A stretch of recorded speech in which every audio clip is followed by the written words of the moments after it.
दोस्तों ये तस्वीर है दुनिया के सबसे अमीर क्रिकेटर की, लेकिन क्या आप इनका नाम जानते हैं या फिर क्या आप भारत के इस करोड़पति भैंसे के बारे में जानते हैं? अच्छा, क्या आप ये जानते हैं कि इतिहास में पहला मीम कब बना था? नहीं जानते ना? आपको मेरे अलावा बताएगा भी कौन? तो बने रहे अगले कुछ मिनटों के लिए मेरे साथ। बिना किसी देरी के लेकर चलूंगा आपको कमाल के इंटरेस्टिंग फैक्ट्स के इस फैक्टिफाइंग सफर पर। Factify. Facts on your face. Fact number 1। दोस्तों, आज के दौर में इंटरनेट पर मीम्स की भाषा में ही बात की जाती है, फिर चाहे वो व्हाट्सएप के फैमिली ग्रुप्स हों या फिर ट्विटर पर वायरल हो रहे टॉप ट्रेंड्स। साथ ही बता दें कि मीम हमेशा मल्टीपल इमेजेस और टेक्स्ट को कंबाइन करके एक आइडिया होता है। अब तो बकायदा ऐसी जॉब्स भी पैदा हो गई हैं जिसमें ऐसे फनी मीम्स को बनाना ही मुख्य काम होता है।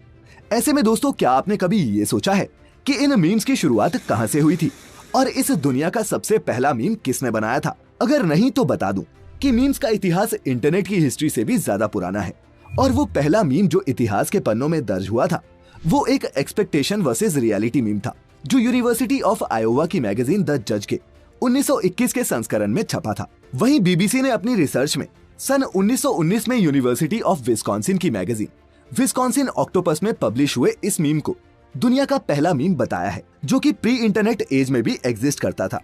खैर, इन मीम्स को देखकर हम ये अंदाजा तो लगा ही सकते हैं कि उस समय में भी इन यूनिवर्सिटीज के राइटर्स अपने समय से कहीं आगे की सोचते थे। Fact number 2। दोस्तों, अगर मैं आपसे पूछूं कि भारत का सबसे अमीर यानी कि रिचेस्ट क्रिकेटर कौन है, तो आप बिना किसी हिचकिचाहट के धोनी, कोहली या फिर तेंदुलकर में से किसी का नाम ले लेंगे। लेकिन अगर मैं आपसे कहूं कि हमारे देश का रिचेस्ट क्रिकेटर ये जवान है, तो आपके दिमाग में सवाल उठने लगेंगे कि आखिर ये है कौन? अगर दोस्तों ये सच है तो बता दूं कि इन जनाब का नाम है आर्यमान बिरला, जो भारत के बड़े बिजनेस टाइकून कुमार मंगलम बिरला के बेटे हैं। दोस्तों, आपको बता दें कि कुमार मंगलम बिरला की खुद की नेटवर्थ 70,000 करोड़ की है और आर्यमान आने वाले समय में लगभग 3 लाख करोड़ के बिजनेस को टेक ओवर करने वाले हैं। अब जाहिर है आर्यमान ने ये दौलत क्रिकेट खेलकर तो नहीं कमाई, लेकिन प्रोफेशनल क्रिकेट खेलने वाले वो भारत के ही नहीं दुनिया के सबसे अमीर प्लेयर हैं। ये बात 100 आने सच है। Fact number 3। अब सबसे अमीर क्रिकेटर का नाम तो आपने जान लिया, लेकिन क्या आप भारत के सबसे अमीर भैंसे का नाम जानते हैं? अमीर ऐसे कि ये भैंसा अपने मालिक को हर साल 50 लाख रुपए की कमाई करवाता है और इसका रोजाना का खर्चा ही 3,000 रुपए से ज्यादा का है। जी हाँ दोस्तों, ये है हरियाणा के कुरुक्षेत्र में रहने वाले करमवीर सिंह की सबसे कीमती जागीर, उनका भैंसा युवराज। दोस्तों, आपको जानकर हैरानी होगी कि 15 क्विंटल वजनी इस भैंसे की डेली डाइट में 20 लीटर दूध, 10 किलो फ्रूट, ड्राई फ्रूट और यहाँ तक कि जूस भी शामिल है। और ये सब यूं ही नहीं है। जिस खास नस्ल का ये भैंसा है उसके सीमन से ही युवराज के मालिक साल में 50 लाख रुपए से ज्यादा कमा लेते हैं। और तो और यूपी के चित्रकूट में हुए ग्रामोदय मेले में इस भैंसे की 9 करोड़ 25 लाख रुपए कीमत भी लगाई गई थी। अब आप ही बताएं, हुआ ना युवराज देश का सबसे अमीर भैंसा? Fact number 4। दोस्तों, आपने भी वॉर मूवीज में फाइटर प्लेन्स को एक से एक ट्रिक्स दिखाते हुए और हवा में दुश्मनों से लड़ते हुए देखा होगा, लेकिन क्या कभी आपने किसी ऐसे फाइटर प्लेन की कहानी सुनी है जो अपने ही फायर किए हुए शॉट से टकराकर नीचे जमीन पर आ गिरा हो? अगर नहीं तो आज सुन लीजिए। ये वाकया है 1956 में अमेरिका की न्यूयॉर्क स्टेट के तट का, जब ग्रमन एयरक्राफ्ट कॉर्पोरेशन उनका नया फाइटर प्लेन F-11 टाइगर की टेस्टिंग कर रहे थे। दोस्तों, F-11 टाइगर के बारे में आपको बता दें कि उस समय यूएस नेवी के पास ये इकलौता सुपरसोनिक फाइटर जेट था जो 843 मील प्रति घंटे की रफ्तार से उड़ सकता था। हुआ क्या कि इस प्लेन के पायलट ने प्लेन की गन से कुछ लॉन्ग बर्स्ट फायर छोड़े, लेकिन वो शॉट्स इस प्लेन की सुपरसोनिक स्पीड जितने तेज नहीं थे। इसीलिए इन स्पीड्स पर अपने इनएक्सपीरियंस के चलते फाइटर पायलट सीधा इन शॉट से भिड़ गया और ये प्लेन अपने ही फायर का शिकार होकर जमीन पर आ गिरा। तो है ना ये एक दिलचस्प वाकया। Fact number 5। दोस्तों, आप ये तो जानते हैं कि दुनिया की सबसे ऊंची मूर्ति यानी कि स्टैच्यू ऑफ यूनिटी हमारे देश भारत में है, लेकिन क्या आप जानते हैं कि अपने देश में सबसे ऊंची इमारत यानी कि टॉलेस्ट बिल्डिंग कौन सी है? अगर नहीं तो बता दूं कि मुंबई में स्थित वर्ल्ड 1 बिल्डिंग, जो 76 माले की 280 मीटर ऊंची एक रेजिडेंशियल इमारत है, फिलहाल हमारे देश की सबसे ऊंची बिल्डिंग है। साथ ही ये भी बता दें कि नोएडा में सुपरटेक सुपरनोवा स्पायरा नाम की एक 300 मीटर ऊंची बिल्डिंग भी लगभग बनकर तैयार है, जो कंप्लीट होने के बाद हमारे देश का सबसे ऊंचा स्काईस्क्रेपर बन जाएगा। Fact number 6। दोस्तों, शहद कुदरत की ऐसी नेमत है जिसका कोई साहनी नहीं, तभी तो जवान से लेकर बूढ़ों तक सभी इस मीठे सिरप के दीवाने हैं। लेकिन क्या आप जानते हैं दोस्तों कि शहद के जिस चम्मच को आप बड़े ही प्यार से अपने बच्चों को खिलाते हैं वो शहद असली नहीं है। जी हाँ, मार्केट से जिन ब्रांड्स के शहद आप खरीद कर ये सोचते हैं कि ये तो नकली हो ही नहीं सकते या फिर इनमें मिलावट नहीं होगी, उनका सच जानेंगे तो आपके पैरों तले जमीन खिसक जाएगी। दोस्तों, मैं यहाँ बात कर रहा हूँ centre for science and environment की एक इन्वेस्टिगेशन रिपोर्ट की, जो उन्होंने दिसंबर 2020 में FSSAI यानी कि food safety and standards authority of India को भेजी थी। इस इन्वेस्टिगेशन में CSE ने पाया कि भारत में बिकने वाले ज्यादातर मेजर हनी मैन्युफैक्चरर्स अपने शहद में एडल्ट्रेंट्स मिला रहे हैं।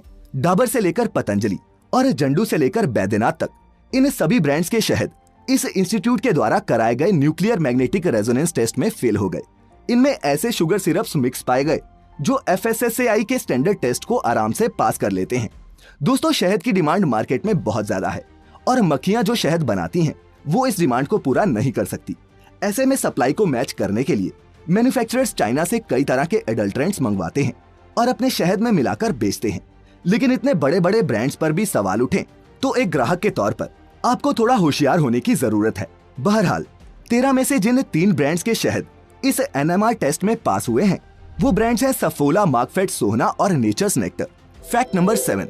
दोस्तों, आपने भी गौर किया होगा कि हम जब भी मोजिला फायरफॉक्स पर कुछ सर्च करते हैं तो बाय डिफॉल्ट वो हमें गूगल पर सर्च करके रिजल्ट्स दे देता है। लेकिन क्या आप जानते हैं कि सर्च इंजन के तौर पर फायरफॉक्स बाय डिफॉल्ट गूगल ही इस्तेमाल करे?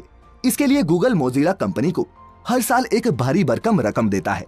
जी हाँ दोस्तों, गूगल और मोजिला की ये पार्टनरशिप पिछले कई सालों से चलती आ रही है और अगर IT पब्लिकेशन द रजिस्टर की माने तो ये डील 400 से $450 मिलियन सालाना के आसपास हो सकती है। दोस्तों, ये रकम 3000 करोड़ भारतीय रुपए के आसपास है और गूगल मोजिला को इतनी बड़ी रकम सिर्फ इसलिए दे रहा है ताकि वो जान सके कि लोग इस ब्राउजर पर क्या सर्च करते हैं। अब दोस्तों, आप खुद सोच सकते हैं कि गूगल के लिए यूजर डाटा की कितनी अहमियत है। असल में पहले जैसे ऑयल किसी का भी सबसे बड़ा एसेट हुआ करता था, आज वही बात डेटा के लिए भी कही जा सकती है। Fact number 8। दोस्तों, रशिया के इस स्टेडियम में सीट्स की ये एक्सटेंशन आपको देखने में अजीब लग रही होगी, लेकिन जब आप जानेंगे कि स्टैंड्स की ऐसी अजीबोगरीब एक्सटेंशन क्यों की गई तो शायद फिर आपको ये इतनी अटपटी ना लगे। दरअसल इस स्टेडियम का नाम एकेटेरिनबर्ग एरिना है, जो रशियन प्रीमियर लीग की टीम FC यूरेल का होम ग्राउंड भी है।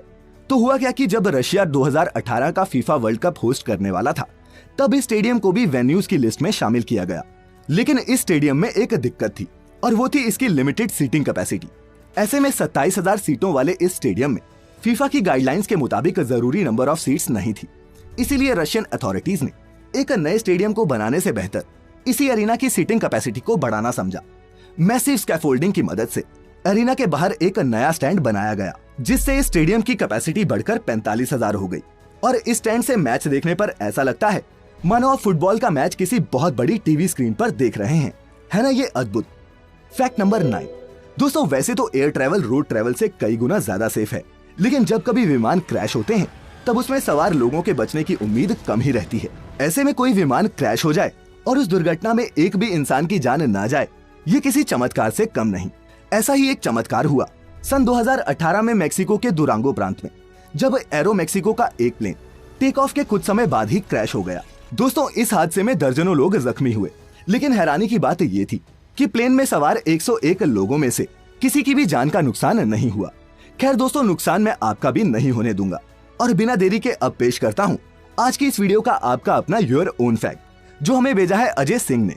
अजय अपने फैक्ट में लिखते हैं कि अपने नाक को थामकर हम साउंड करना इम्पॉसिबल है। जी हाँ दोस्तों, आप चाहे तो अभी ट्राई कर सकते हैं। नहीं हुआ ना? तो इससे आपको क्या समझ में आता है? दरअसल हम जो भी कहते हैं वो कैसा साउंड करता है, इसमें हमारे मुंह से पास होने वाली एयर के अलावा हमारे नाक से पास होने वाली एयर का भी योगदान होता है। और इसी तर्ज पर हम लोगों की आवाजों को हाइपोनेजल वॉइस या फिर हाइपरनेजल वॉइस में कैटेगराइज कर सकते हैं। इस पर डिटेल में बात अब फिर किसी दिन। आज यहीं खत्म होता है आज का ये इलेक्ट्रीफाइंग एपिसोड। उम्मीद है आप लौट कर आएंगे अगले शुक्रवार भी। तब तक अपना अपने चाहने वालों का ख्याल रखें, खुश रहें और वीडियो अंत तक देखने के लिए आप सभी का बहुत बहुत शुक्रिया।